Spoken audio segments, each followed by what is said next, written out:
atividades de ontem. Agora estamos começando a nossa terceira e última sessão sobre a transformação digital e o uso da tecnologia para a eficiência da justiça.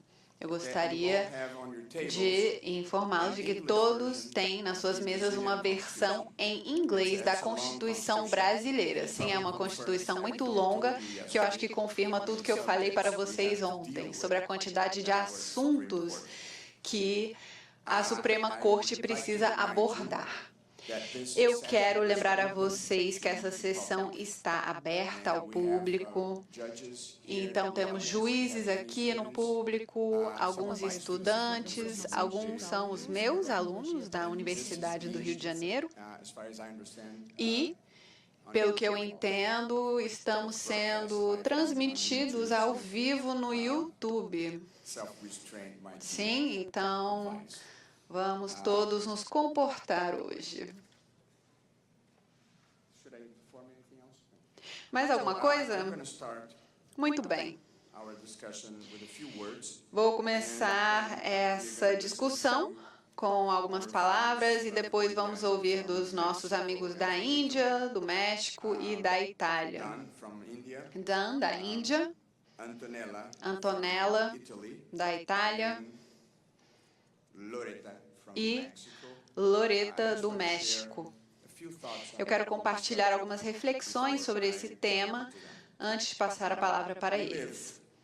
Nós vivemos, nesse momento, a terceira revolução industrial. A primeira foi simbolizada pelo uso do vapor como uma fonte de energia.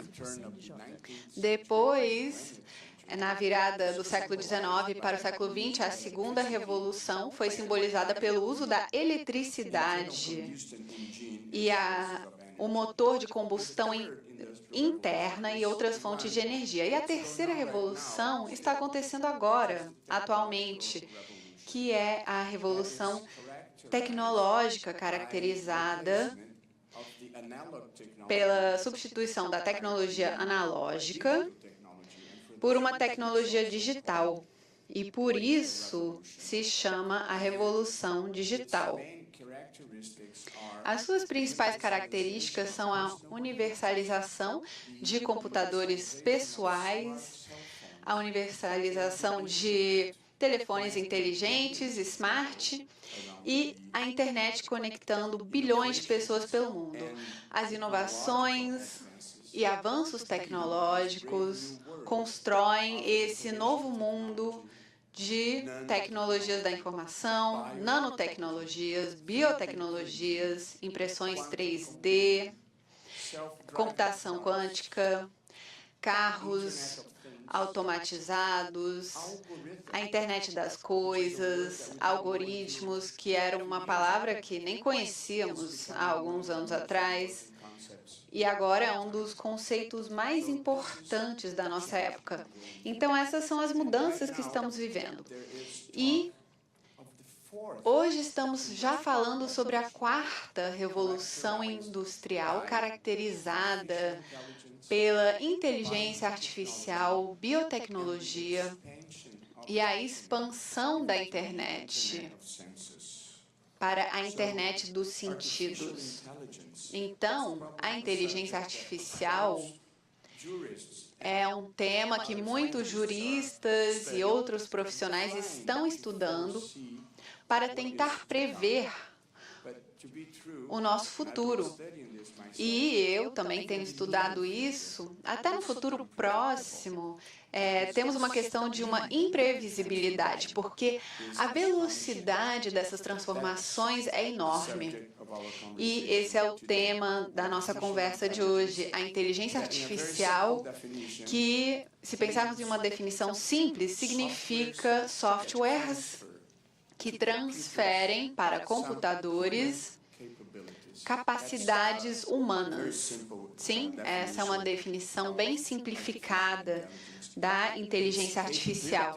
Então, essas capacidades incluem testes cognitivos e a tomada de decisões baseados nas instruções a partir de dados e objetivos que são alimentados para dentro desses sistemas. Então, essa é uma observação muito importante nessa etapa da inteligência artificial.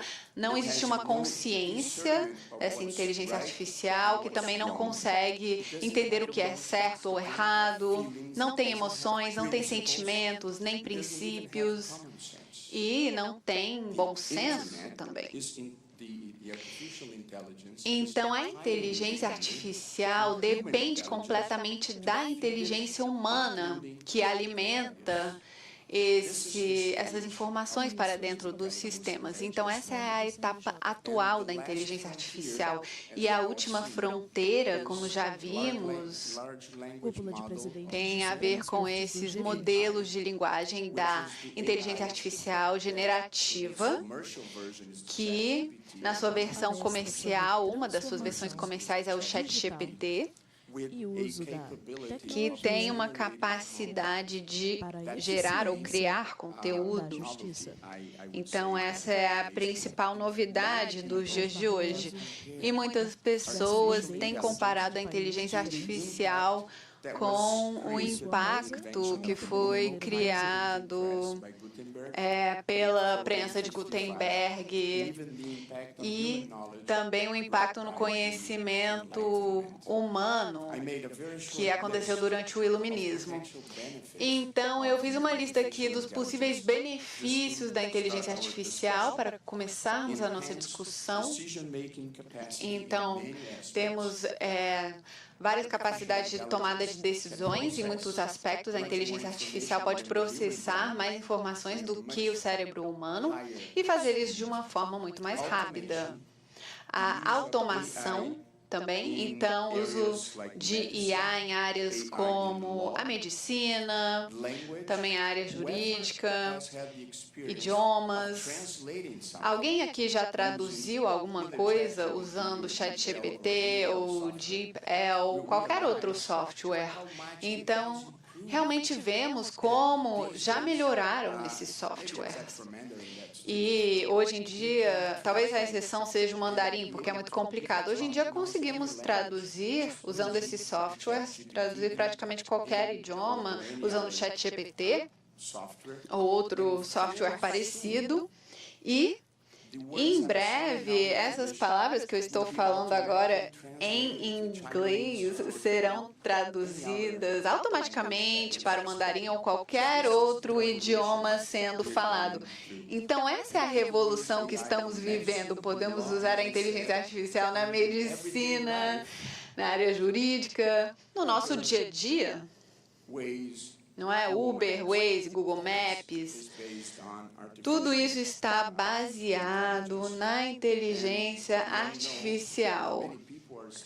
Então, muitas pessoas estão estudando os riscos da inteligência artificial, que incluem um impacto na força de trabalho. Isso será um grande problema, perderemos muitos trabalhos, novos empregos serão criados, mas realmente é um processo muito complexo. Então, os governos precisarão intervir e precisarão oferecer apoios para as pessoas que serão afetadas pela inteligência artificial. E, além disso, existem outros riscos sobre o uso da inteligência artificial, o uso de IA na massificação de informação, em guerras, na discriminação e preconceitos, e o risco de uma singularidade. Eu acho que vocês já ouviram falar nisso. Esse é um risco que os cientistas consideram que a inteligência artificial e as máquinas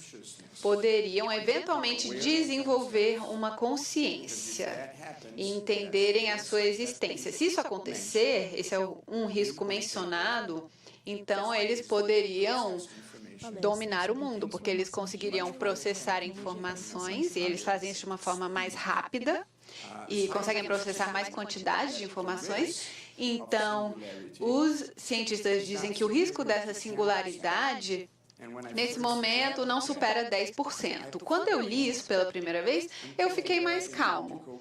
E depois eu li uma matéria do Harari, onde ele falou: você entraria em um avião se você soubesse que o engenheiro que projetou aquele avião falasse que existiam 10% de possibilidades daquele avião cair? Aí eu pensei duas vezes. Esse é o mundo em que vivemos. E eu acho que uma das nossas principais preocupações deveria ser pensar na velocidade dessas transformações e mudanças. O telefone tradicional demorou 75 anos para ele alcançar 100 milhões de usuários. O celular, 60 anos para chegar a 100 milhões de usuários. A internet, 7 anos. O ChatGPT alcançou 100 milhões de usuários em 2 meses. Então, essa é a velocidade das mudanças no mundo de hoje e estamos todos discutindo como podemos usar e regular a inteligência artificial para proteger os direitos humanos, a democracia e para termos uma boa governança com transparência. E no Brasil, temos usado a internet para fins jurídicos e eu anotei aqui alguns desses usos. Então, nós utilizamos a inteligência artificial na Suprema Corte, onde recebemos 70 mil casos por ano. Então, usamos a inteligência artificial para criar grupos de casos de acordo com o tema ou a área e também para filtrarmos casos que tem uma repercussão geral, como dizemos, algo que já foi previamente decidido, então temos um precedente vinculante aí e também estamos investindo, dedicando esforços em um software de IA que consegue resumir os casos. Então, se temos um processo, conseguimos um resumo da informação básica do caso que pode ajudar o juiz. E agora também temos no Brasil precedentes que estão ficando cada vez mais importantes. Estamos, por exemplo, tentando desenvolver ferramentas de IA para conseguir pesquisar precedentes. Muitas coisas estão acontecendo. E em breve eu tenho certeza que teremos a inteligência artificial escrevendo a primeira versão de sentenças, especialmente em países onde o acesso à justiça significa que a atividade jurídica é uma atividade muito massificada. Então, esses são alguns comentários e reflexões sobre o momento atual que vivemos e os benefícios da inteligência artificial. Então, são vários e, claro, que existem muitos riscos também. Temos que pensar isso na área jurídica e como podemos usar isso para melhorar os serviços que oferecemos à sociedade. Poder Monitor. Acesse agora e ganhe 30 dias grátis.